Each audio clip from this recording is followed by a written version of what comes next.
So take this time to really just stop. Stop everything. Find your breath and settle into the present moment. Stop chasing after thoughts. And breathe.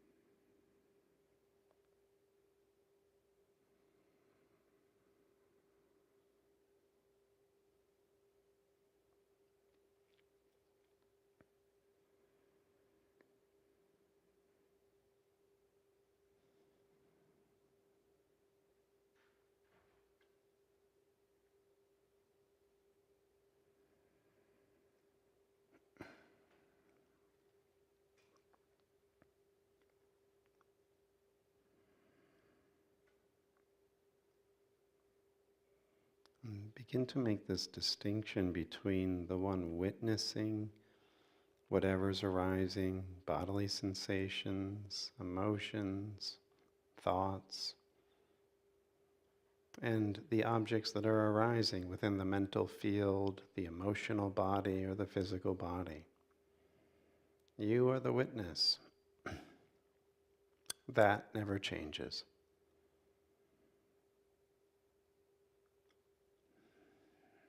And so self-inquiry is inquiring into the nature of the witness.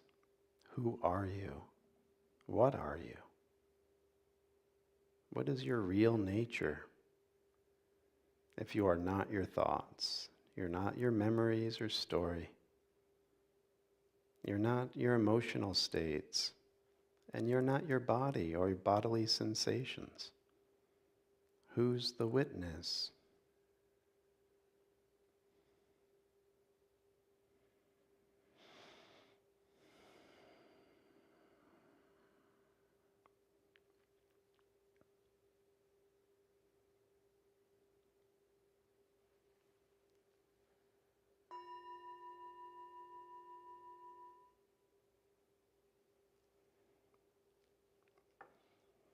And so we're going to tell a story taken from Vasishta's yoga. Vasishta was a rishi, a Vedic rishi.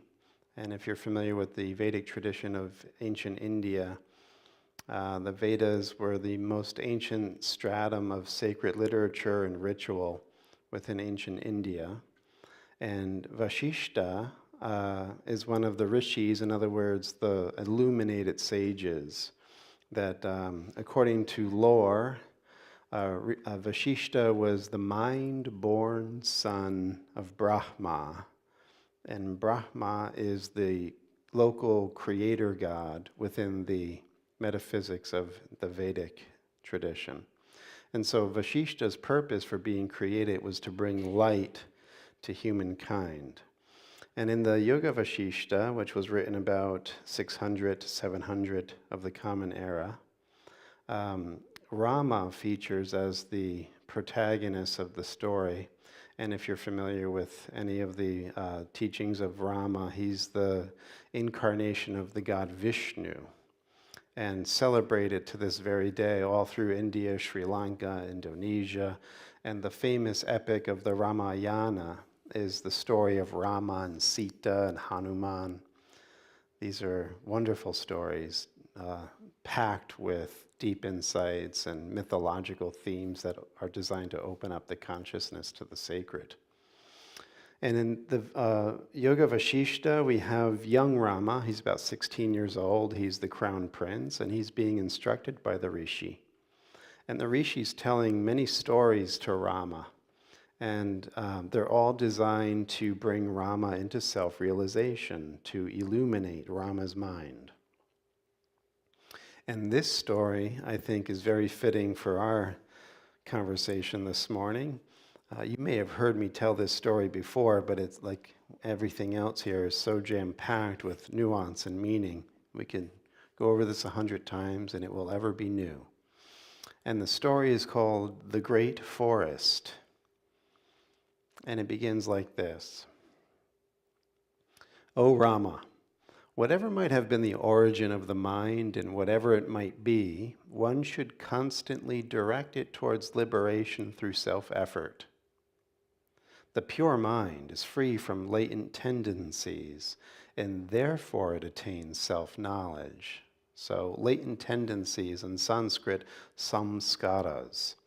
And these are impulses, volitional impulses that drive you to think, to do, to believe certain things. Like we associate them with our personality and what is real and what is true and what is, the given reality.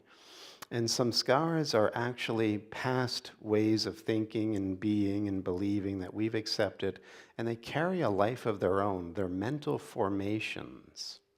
And so when mental formations are how we identify ourselves, it's saying that the mind is impure. It's like the mind is a crystal, and the mental formations are like smoke or dark fabric. And if you put a clear crystal on a dark piece of fabric, the crystal turns dark. It's not that the crystal or the mind is dark, but the mental formations give the appearance that the mind is now impure. It's loaded with these identity patterns and habitual ways of being that are in large part unconscious and drive the mind to certain ways of believing and thinking and identifying. And so Vasishta is telling Rama, when the mind is free from these samskaras, from these latent tendencies, then you'll know yourself. That's why in our practices, especially in Zen and these emptying out practices like self-inquiry, you're getting very quiet and you're allowing these mental tendencies to come up, but you're the witness. You're not chasing after them. You're not identifying with them. You're actually watching them come and go. And you settle, you get still, you get quiet. And as you do this habitually through a cultivating practice of meditation over time, with persistent effort, these samskaras, these tendencies, attenuate. They get weaker because you're not feeding them with your prana, with your chi, with your attention. You're not going after them anymore. You're not buying into them anymore. You're not attaching to them anymore. And so the mind gets quiet. And when the mind gets quiet, it's like a still lake. And then the light of your true self can shine on the still mirror-like surface of your mind. And you'll wake up. You'll be illuminated. It's really paradoxical, like we saw last week. When you empty, you become full.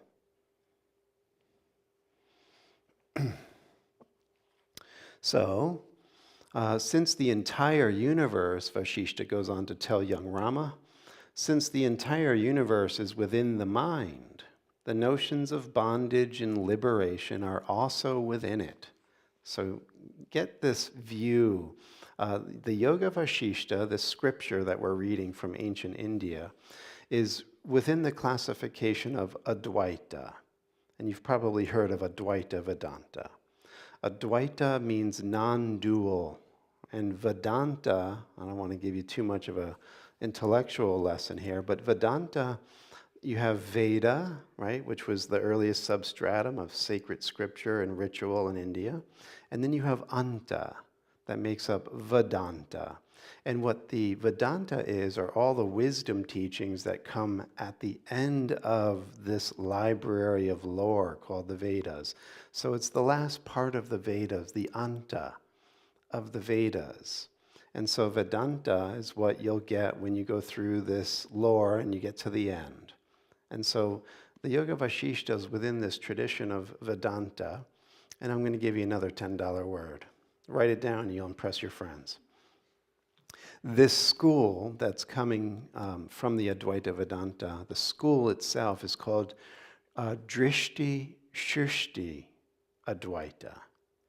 And that's important for our story, for the Yoga Vasishta, because what Drishti means is perception or seeing, and Shishti means creation. And so in this school, what you're perceiving, you create for yourself. Perception leads to creation. Long before Jean-Paul Sartre, we have this idea of perception gives you the essence of what you're experiencing. And so the whole universe is within your perception. And so the way to liberate is also within your mind or perception. And if you come to Monday nights, A Course in Miracles class, you're getting Drishti, Shrishti, Advaita in a different form, A Course in Miracles form. So now with our story. There was a great forest, so large that millions of square miles were like the space within an atom. In it, there was just one person who had 1,000 arms and limbs. He was forever restless. He had a mace in his hand with which he beat himself, and afraid of the beating, he ran away in panic. All right, you getting the picture? One guy, a lot of arms, he's got a mace, and he's beating himself up and then freaking out because he's getting beat up, and he runs away in panic from his own beating. Then he falls into a blind well. He comes out of the well. Again, he beats himself up, and again he runs away in panic, this time into a forest. He comes out of the forest, beats himself up again, runs away in panic, but this time he ends up in a banana grove. Though there was no other being to fear, he wept and cried aloud in fear. He kept running as before, beating himself up as before. The story goes on. Here's the narrator's voice now. I witnessed all this intuitively, and with the power of my will, I restrained him for a moment. I asked him, "Who are you?" But he was sorely distressed and called me his enemy, and wept aloud, and then laughed aloud. Very unstable chap. Then he began to abandon his body, limb by limb. And we'll see that's actually encouraging. But the story shifts immediately after this, the narrator tells us. I saw another person running like the first one, beating himself, weeping and wailing. When I similarly restrained him, he began to abuse me and ran away, intent on his own way of life. Like this, I came across several persons. Some listened to my words and, abandoning their previous way of life, became enlightened. Some others ignored me or even held me in contempt. Some others even refused to come out of the blind well or the dense forest. Such is the great forest, O Rama. No one finds a sure resting place in it, whatever be the mode of life they may adopt. Even today you see such people in this world, and you yourself have seen such a life of ignorance and delusion. Okay, so this is the story.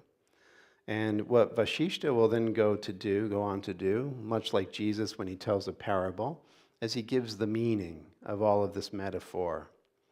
And he's saying that the great forest is the world or the cosmos. And the person that is beating themselves up is the mind that doesn't know its real nature. And so it's abusing itself. Listen to the description here. The person with thousands of arms is the mind with countless manifestations. Remember this because it's going to play into our future study when we go into the mother's teaching. The mind with 1,000 arms are the countless manifestations, all these different impulses, personalities that we have that are conflicting within us. One minute we're this, the next minute we're that. One minute we want the truth, the next minute the truth is our enemy. So this is the way that the mind works when it is in this delusory state, this unawakened state. The mind punishes itself by its own latent tendencies and wanders the world aimlessly. So what is really causing us pain, according to these teachings, And again, if you're in A Course in Miracles, you may think of the lesson within the workbook. I can change all thoughts that hurt. I am only hurt by my own thoughts. This is the teaching in a nutshell. The garden that we are to tend is our own consciousness. And some thoughts are flowers, and some thoughts are weeds and thorns. Some thoughts bring us joy and peace because they align with the truth vibration. And other thoughts bring us pain and discomfort and problems in all shapes and sizes. And so the mind that is troubled by its own latent tendencies. The narrator of the story, we're told, is the voice of the witness, the voice of the power to self-inquire. In other words, remember, in a moment I arrested this mind from beating itself up, and I asked, who are you? When you have that thought and you cultivate the witnessing consciousness, this is your higher function as a awakened or aware being, that you can begin to apply self-inquiry and begin to actually look at all of the tendencies and the patterns and the desires and the fears that the mind is constantly circulating like a cyclone. And you can begin to tame the mind through this process of witnessing and self-inquiry. It sounds simple, and it is a very simple practice, but through this self-effort, you begin to cultivate this distinction or discernment, viveka, discernment, between the witness and all of these latent tendencies that are not really you, but they kind of disguise themselves as you. They are voices that we listen to, you might say.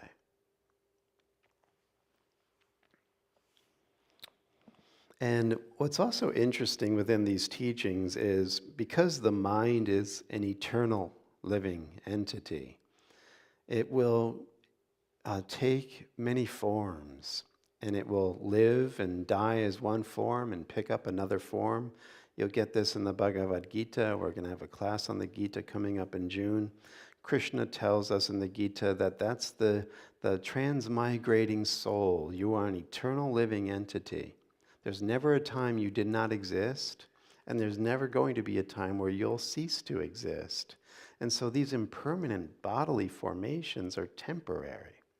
We think of them as permanent. This is who I am. But in these teachings, when you cultivate that deeper witnessing, you begin to realize these are just temporary symbols or expressions or forms that I'm very attached to, oftentimes, but they're not really me. They're not really me. If I lost an arm or a leg, does any part of me decrease, the me that I know?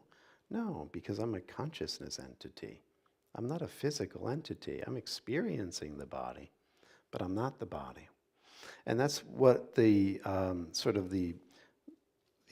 illustration was saying, that when you go through this light of inquiring, you begin to cut off these limbs and appendages, as we were told in the story. You begin to clean up your mind. There are parts of you that no longer serve your higher ideal, your higher truth, what you wish to be now, but you've been dragging them for 30 or 40 years. They've been sort of encrusted within your mind identity.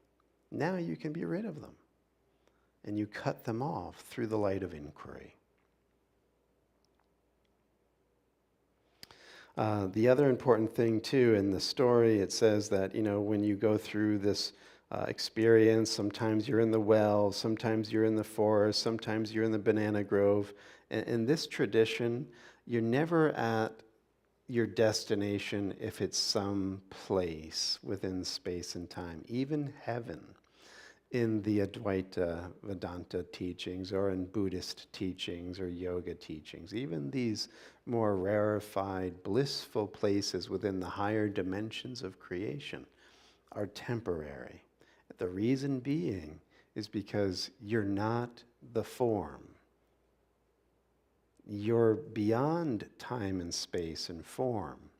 And so when you wake up to knowing who you are, home is here. And it doesn't matter where your body or form is located. There's no place that you'll ever find that is permanent, even heaven, according to these teachings. So then, to finish up with the story, Vasishta says this, "Behold the play of ignorance, which makes one hurt oneself out of one's own volition, and which makes one run hither and thither in meaningless panic. Though the light of self-knowledge shines in every heart, yet one wanders in this world driven by one's own latent desires." So if we can stop for a moment and realize that nothing out there has ever really hurt or harmed us, and coming to these teachings kind of fresh and off the street kind of a thing, or from a Western religious or scientific background, this might seem a little, hard to grasp or understand. But if this body that you're experiencing right now is temporary, this isn't your first rodeo. So even when you came in as an infant and you had those experiences in your weaning years, these were latent tendencies, these traditions will say, that were like seeds in your unconscious mind. So your parents and everyone else that you experienced were there in resonance with your own latent tendencies. So it's not an accidental experience of being abused by someone outside of you, or being, given a privileged life by someone outside of you. What these teachings are saying is your mind is generating this. And because you don't know the nature of your mind and you're so fixated on the form, this impermanent form, we're missing the whole secret dimension of ourself. That's why we're confused. That's why we don't know. And that's why we blame everyone out there, or think that we're getting things from out there to make us happy. So when we begin to wake up to the true nature of the mind, it says liberation and bondage are in your mind. The whole universe is in your mind.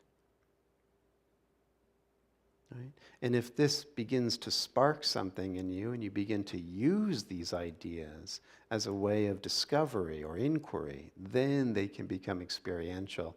Otherwise, like Sri Ramakrishna says, these ideas are like drops of water, and if your mind is still attached to the world and the body, it's like a hot burner. And these liberating ideas will just fizzle away. And so by 8:55 a.m., onward and downward, oftentimes, right? So, again, there's a final couple points here. And the mind itself intensifies this sorrow of beating itself up with its own latent tendencies, and goads one to go around in circles by its own whims and fantasies, thoughts and hopes. It binds itself. When it is visited by sorrow, it despairs and becomes restless. When one gains wisdom, preserves it for a long time, and persists in this practice of inquiry, he or she does not experience sorrow. So this is what the motivating will be. You'll see, as you practice persistently, you're becoming less and less sorrowful. You're having less stress, less anxiety. Kind of things are starting to flow. We talked a lot about Zen or Chan Buddhism last week.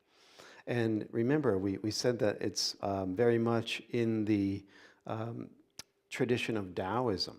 And Tao is the flow, right? The great flow that patterns all things, the great primal chi that moves all things, the one power, right? And in Chan Buddhism, what is called wisdom, or prajna in Sanskrit, is where you have this awakened awareness, your spiritual eye opens, and you can sense and feel the flow. And your mind is empty of all your latent tendencies, all your stories, all your identity.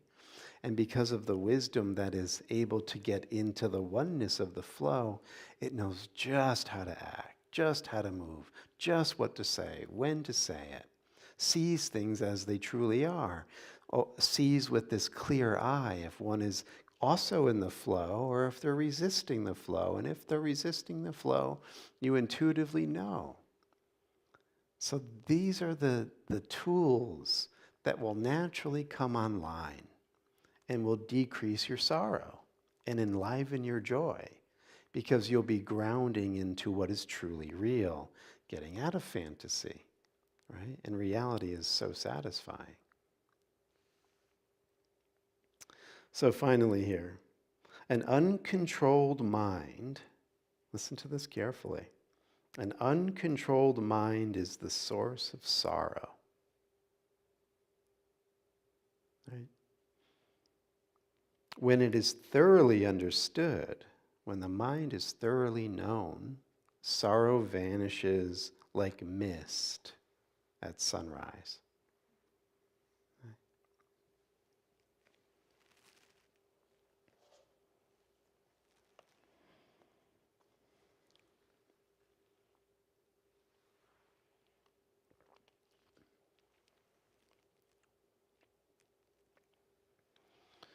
So this sunrise is where you're becoming more clear as to the witnessing aspect of your mind. And when you sit and you become very much attentive to just being this clear, open, empty space that is aware of everything that is arising and allows it to arise, it goes through its process, it transforms and it settles into the quiet ground.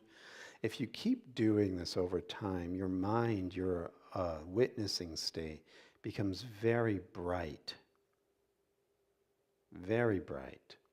and you can see things, both gross and subtle, very clearly. Right? So this is what we're practicing. And what we're dealing with, as we saw within the story, is we're starting out with our ordinary mind. And our ordinary mind is like a busy marketplace, right? That's what Sri Aurobindo called it. We read that a couple of weeks ago. It's a busy marketplace, a lot of hustling and bustling, a lot of different personalities. You have your rogues gallery, you have your well-meaning people, you have your enlightened folk, but everyone's in the mind. And it's just this cacophony, right? So we start out this way as this very busy mind. And through this practice of settling, watching, quieting, you begin to naturally organize things within this busy crowd. Some people have to leave the city. They're not good citizens. They're criminals. They have to go away. Other people have to be brought into harmony with other impulses and tendencies. So in other words, you develop a center within your awareness, within your psyche. This is critical. As Gurdjieff had said, most people are not aware of an eye. There are many eyes. There are a legion of eyes. And so this settling, quieting, and witnessing begins to what's called, it heats up the mind. Tapas is the word in yoga. It heats up the mind.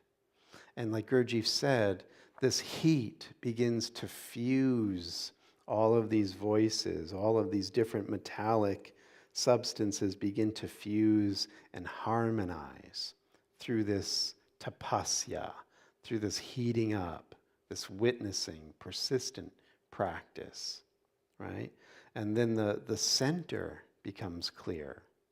And when you find your center, you find peace.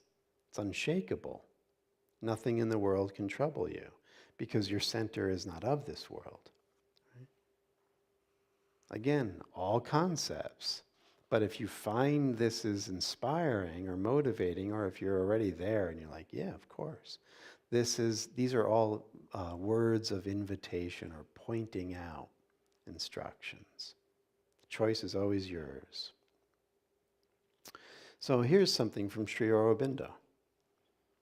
The ordinary mind knows itself only as an ego with all the movements of the nature in a jumble, and identifying itself with these movements thinks, I'm doing this, I'm feeling that, thinking in joy or in sorrow. Right? This is the ups and the downs of the ordinary mind. This is Aurobindo's instruction now. The first beginning of real self-knowledge is when you feel yourself separate from the nature in you and its movements. You step back. The witness cannot be witnessed. The witness is not an object. Reality is not an object. God is not an object. You'll never objectify the real, true God, because God is the ground of your being. God is the one real witness. That's why all of these teachings, from Islam to yoga to Buddhism, when you find yourself, you'll find God or you'll find reality. Meister Eckhart said, the same eye that I'm speaking from is the eye of God. The same eye that I'm looking out from is the eye of God. So Aurobindo is saying the first beginning of real self-knowledge is when you feel yourself separate from the nature in you and its movements, and then you see that there are many parts of your being, many personalities, each acting on its own behalf and in its own way. So this is an invitation to practice, right? And, it's interesting because the story that we just got from the Yoga Vasishta with that person that's punishing himself with his own thinking, when the voice of inquiry comes on and says, take a look at yourself. Who are you? Examine the contents of your mind. Remember the story. That voice is oftentimes met by the ordinary mind as the enemy. I don't want to look. I don't want to examine myself. I want my fantasies. I want my scapegoats.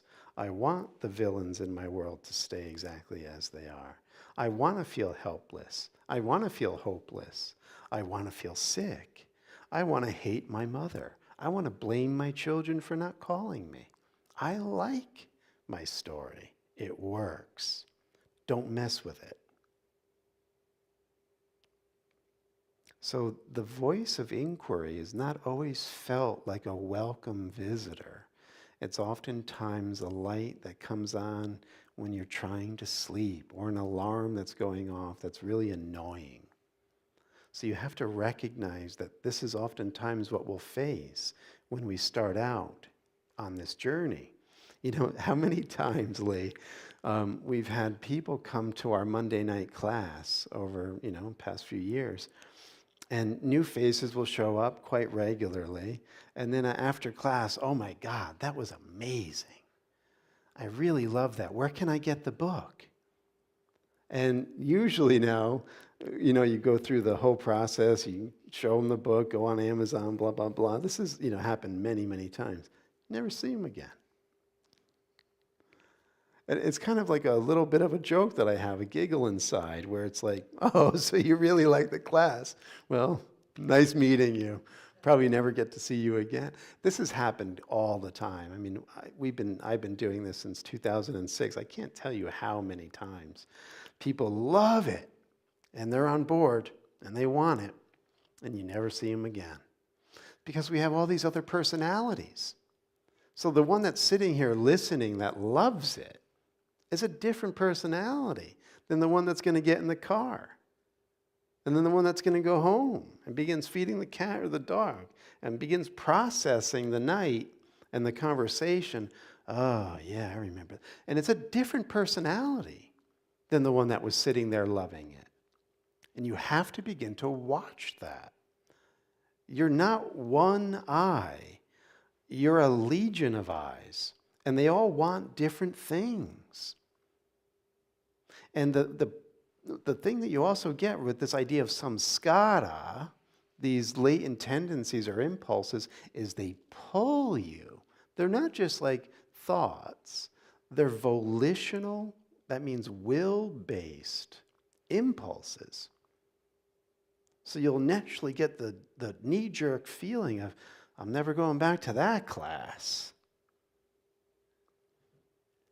I thought I liked it. And what you'll find, and we're going to see this with the mother's teaching, there's always this jostling for superiority and dominance amongst all these voices in your mind. And so there is this, commanding voice or protector or whatever that's going to come in. And the light of inquiry is not a welcome friend for some of these voices. And if you have a dominant voice that likes your story just the way you have it, this is going to be a big turnoff. You're not going to want to come back. You're not going to want to look at your mind. But know, if that's your choice, you still have the mace or club in your hand, and you're going to keep beating yourself up. There's nobody else in your universe but you. And you're kicking your own ass. Right? And then running away in panic, and then upset. Like, this is what we do. We all do this. And so that's why these teachings come as such a relief. So the beginning of real self-knowledge is when you feel yourself separate from the nature in you and its movements, and then you see that there are many parts of your being, many personalities, each acting on its own behalf and in its own way. The mother says this, your being is full of innumerable tendencies at war with one another, almost different personalities, we may say. When one of them gives itself to the divine, the others come up and refuse their allegiance. We have not given ourselves, they cry, and start clamoring for their independence and expression, right? God's going to, chain me to a life of no fun. Like, I want fun. I want to feel good. God's not going to give me that life where I can feel good. Like, watch. This is what happens. I'm not going to give my allegiance to that. And then the other part of you is like, I'm back in class. This sounds really great. Oh my God, this makes my heart feel good. Then you bid them be quiet and show them the truth. Patiently, you have to go round your whole being, exploring each nook and corner, facing all those anarchic elements in you which are waiting for their psychological moment to come up. Right, this is the other thing you'll become privy to through this self-inquiry. There is this frontal personality that will come in, and it will be the only person that you're identified as, and then there's others waiting in the wing. That one will come off the stage of your conscious mind, and here comes the other one, right? So the guy sitting here right now, really nice, sweet, kind, insightful. But then, if somebody cuts me off in traffic, or if something doesn't go my way, or even if somebody doesn't believe what I believe, another personality will come in. And I have to be mindful of that. Because sometimes that guy is going to make a mess of my life. And then the other one that's sweet, kind, and loves God or whatever, wants peace, will come back and everything will be wrecked. And what did I do? I didn't do this. Oh, yes, you did. Just a different version of you came in. So this is what you're going to find, I think, if you're as crazy as I am. So patiently, you have to go around your whole being, exploring each nook and corner, facing all those anarchic elements in you which are waiting for their psychological moment to come up.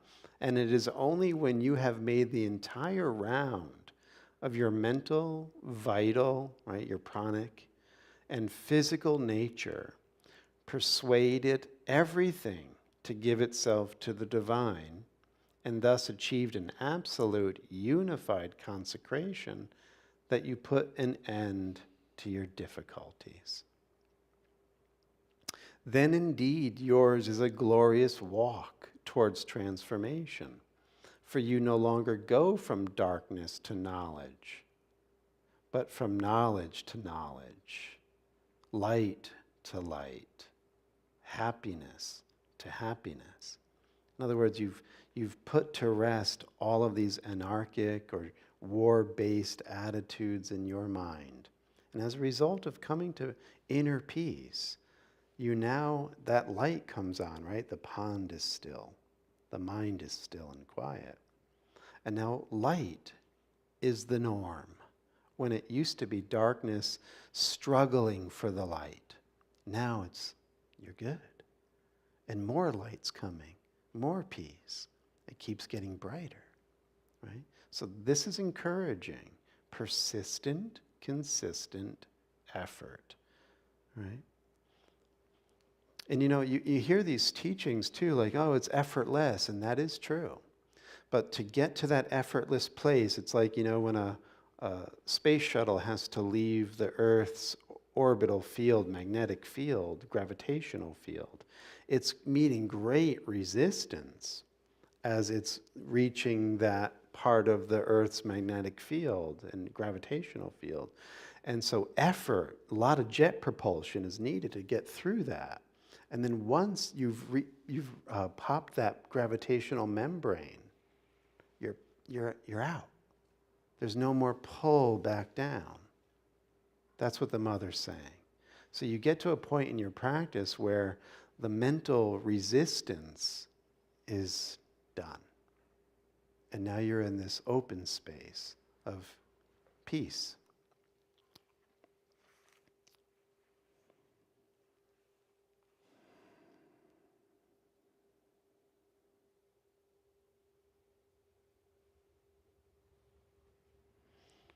Let's just take a little more time with this.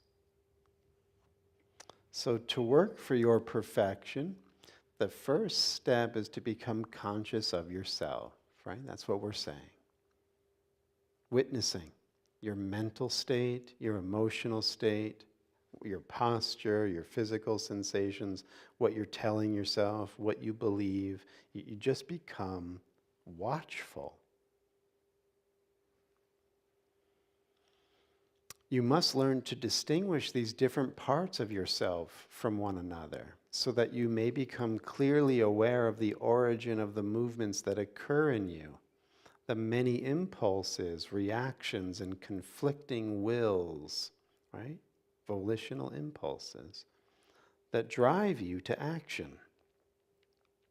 It is an assiduous study which demands much perseverance and sincerity. Like Jesus said, no one puts their hand to the plow and looks back is ready for the kingdom of God. In other words, put your hand to the plow and do the work. Otherwise, if you look back, he says, don't be like Lot's wife. She looked back and turned to salt, right? She became a worthless form, no soul, right? So this takes perseverance. This takes commitment, right? And, I've said this before, and part of the mind's probably not going to like to hear this, and maybe it might be the reason you don't come back again. But just to come here at 8 a.m. on a Sunday morning and then not do anything all week. It's kind of like when I was growing up Catholic as a kid. You get that wafer on Sunday and you're good, right? And nothing's going to bother you to go to confession once a month or whatever, and you're good. Now, this is a moment-by-moment persevering practice. Watching, cultivating, quieting, illuminating, right? And the joy that begins to set in is indescribable.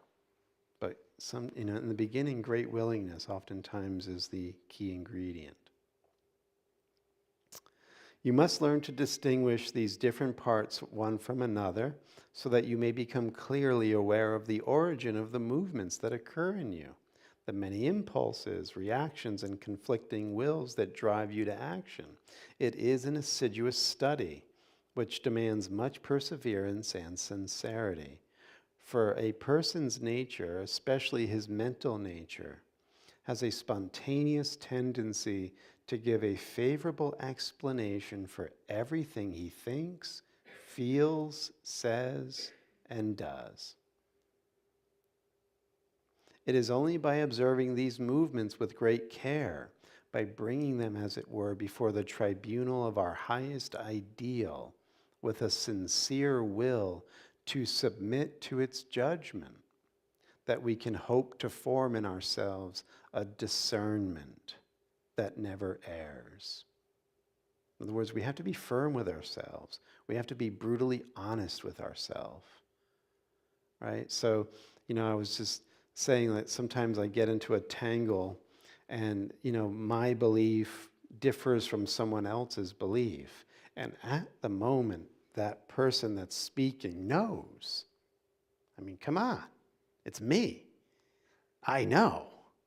Like, that's my story. And as a result, I'll be a jerk, even though I don't think I'm being a jerk, because everything I think, do, feel, and say is right and is necessary.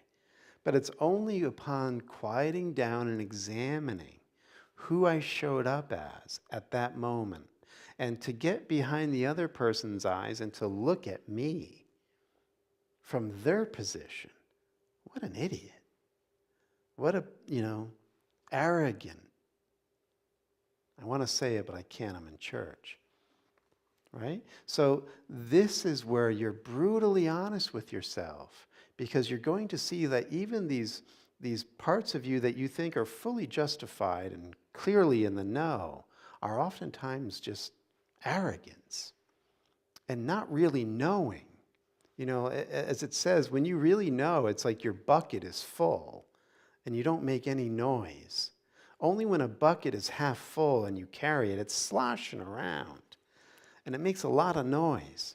If you're half-baked, you make a lot of noise, you think you know, but you really don't. So this comes with self-examination, right? And if you're in a psychotherapeutic profession, this is necessary, because you're meeting yourself with your client or your patient, right? And so you're getting to see beyond the roles that we play. You're having that bird's eye view, or that awakened eye examine you. That's why in Hebrew, the word for see, he sees, is yirah, yod resh aleph. And in Hebrew, the word for fear is yara, yod resh aleph. And it's actually, when you know somebody's watching you, you're kind of uneasy, right? And this is the idea that God's eyes are everywhere. So if you begin to meditate and relax and get out of your role playing and stop identifying with your fantasies and with your ego, your eye becomes God's eye, as we just said. And you begin to have relief for not being you. But if we are attached to our story, we're attached to our role, we're attached to being right, this is not going to be a welcomed practice.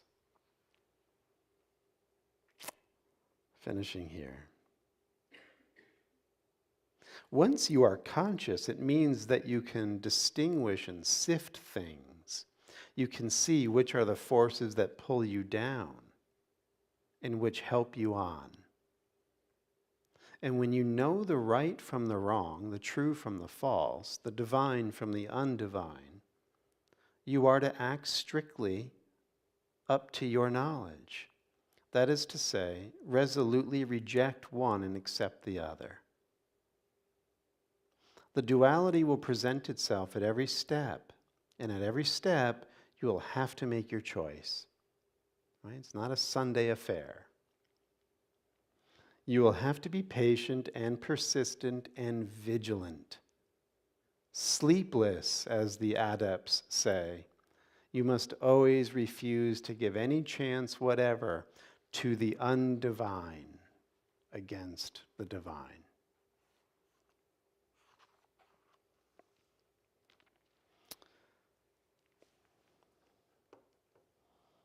Wow, time is going by so fast, at least for me. So here, the mother finally, she was asked by one of her students, what's the way to establish unity and homogeneity in our being, right? If we're this cacophony, this busy marketplace, how do we get to this place of inner unity? She says, keep the will firm. Treat the recalcitrant parts as disobedient children. Act upon them constantly and patiently. Convince them of their error, right? Instead of aiding and abetting the lesser parts of you, the baser instincts, you shine a light on them. In the depths of your consciousness is your soul or psychic being, the temple of the divine within you. This is the center round which should come about the unification of all these divergent parts, all these contradictory movements of your being. Once you've got the consciousness of the soul or psychic being and its aspiration, these doubts and difficulties can be destroyed or shined away. It takes more or less time, but you will surely succeed in the end. Once you have turned to the divine, saying, I want to be yours, and the divine has said yes, the whole world cannot keep you from it. Blue bag's going to go around. Any thoughts, comments? David? Okay, let's hear it. What I was thinking, what we're talking about, hopefully a lot, is this awakening. So my mind goes to things like, well, how does that play out?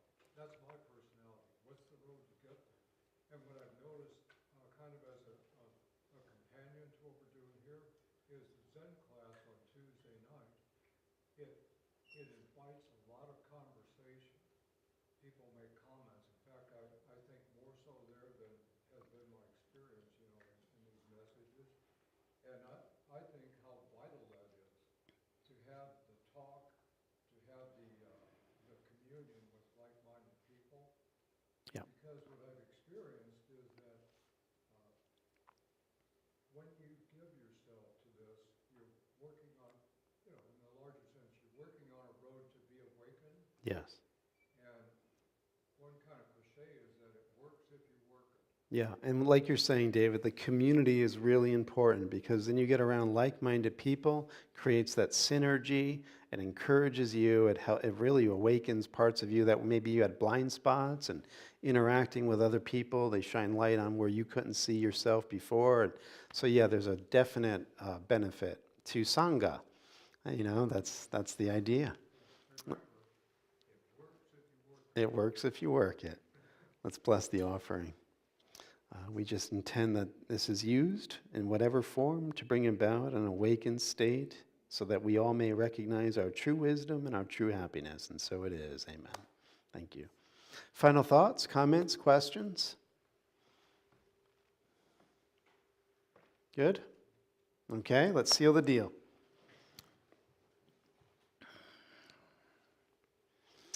So as we were just being told by the mother, within us is this pearl of great price, this psychic being, this treasure hidden within the field of our own consciousness. And so we want this to become our point of focus as we quietly go inward now. And we are on this journey of self-discovery to discover this treasure within. And when we do come upon it, we go from darkness to light. And then we know that the light of God surrounds us. The love of God enfolds us. The power of God protects us. And the presence of God watches over us. Wherever we are, God is. Amen. Thank you, everybody. See you when I see you, maybe tomorrow night, 7:15, or Thursday for Course in Miracles on Zoom. Have a great Sunday. Thank you, John.